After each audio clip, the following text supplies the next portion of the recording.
এই পৃথিৱীত আপোনালোক যিমানেই ধনী ব্যক্তি নহওক কিয়, আপোনালোকৰ প্ৰত্যেকৰে এটা এটা ঋণ আছে। সেই ঋণৰ কথা আপোনালোকে কেতিয়াবা ভাবিছেনে? সেই ঋণৰ কথা কেতিয়াবা আপোনালোকে কল্পনা কৰিছেনে? সেই ঋণ হৈছে আপোনালোকৰ পিতৃ মাতৃৰ ঋণ, যিটো ঋণ আপোনালোকে কোনো কাহানিও পৰিশোধ কৰিব নোৱাৰিব চাগে। পৰিশোধ কৰিব নোৱাৰিব বুলি এইবাবে মই কৈছোঁ, আজিকালি প্ৰায় সংখ্যক পুত্ৰই নিজৰ পিতৃ মাতৃক যি ধৰণে সন্মান কৰিব লাগে, যি ধৰণে ৰাখিব লাগে, যি ধৰণে খুৱাব লাগে, যি ধৰণে পিন্ধাব লাগে, এই সকলো ফালৰ পৰা আজি বিফল। আপোনালোকে এবাৰ চিন্তা কৰি চাওকচোন, আপোনালোকৰ বাবে পিতৃ মাতৃয়ে সৰুতে যিখিনি কষ্ট কৰি থৈছে, যিখিনি ত্যাগ কৰি থৈছে, তাৰ ফলত আজি আপোনালোক একোজন ভাল অফিচাৰ, আপোনালোক আজি এজন শিক্ষক, আজি আপুনি এজন পুলিচ, আজি আপুনি এজন বেংকৰ কৰ্মচাৰী, আজি এজন আপুনি ইঞ্জিনিয়াৰ, আজি এজন আপুনি ঠিকাদাৰ, আজি এজন আপুনি ভাল ব্যৱসায়ী। এই সকলোবিলাক কিন্তু আপোনালোকৰ পিতৃ মাতৃৰ কষ্টৰ ফল। সৰুতে যদি আপোনালোকক পিতৃ মাতৃয়ে স্কুললৈ নপঠিয়াল হয়, আজি আপোনালোক এজন মিস্ত্ৰী হ'ল হয়, এজন খেতিয়ক হ'ল হয়, এজন ভাল দোকানী হ'ল হয়।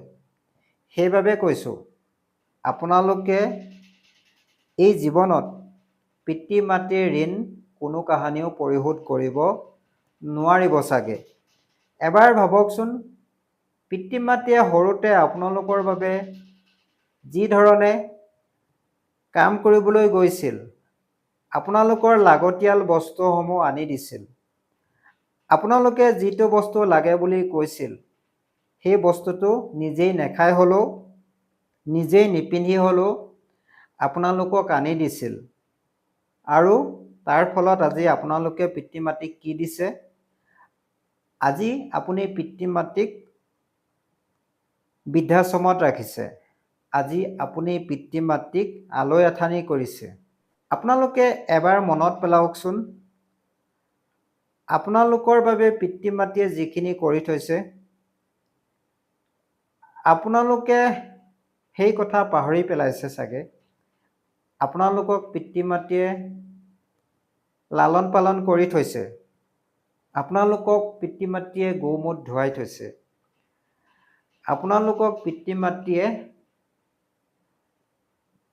কোলাত লৈ স্কুললৈ নিছিল, হয় সকামলৈ নিছিল, হয় ফুৰিবলৈ নিছিল।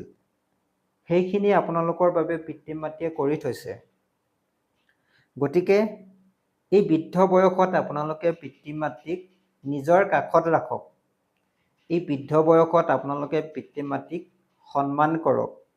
এই বৃদ্ধ বয়সত আপোনালোকে পিতৃ মাতৃক ভাল বস্তু লৈ দিয়ক, ভাল বস্তু খাব দিয়ক।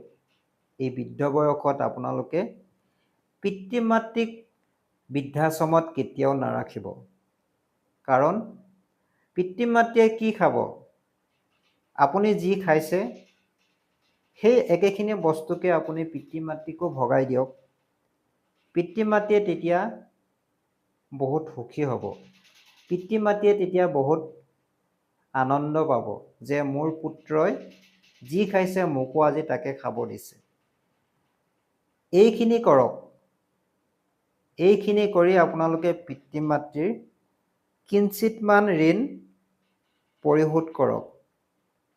নহ'লে গোটেই জীৱন থাকিও আপুনি পিতৃ মাতৃৰ ঋণ নিজৰ লগতে লৈ যাব লাগিব। পিতৃ মাতৃৰ ঋণ কেতিয়াও পৰিশোধ কৰি যাব নোৱাৰিব। সেইবাবে কৈছোঁ, পিতৃ মাতৃক আলৈ আথানি নকৰিব, পিতৃ মাতৃক বৃদ্ধাশ্ৰমত নাৰাখিব। আপোনালোকৰ কৰ্মৰ বলত পিতৃ মাতৃয়ে ভাল সুবিধা পাব লাগে।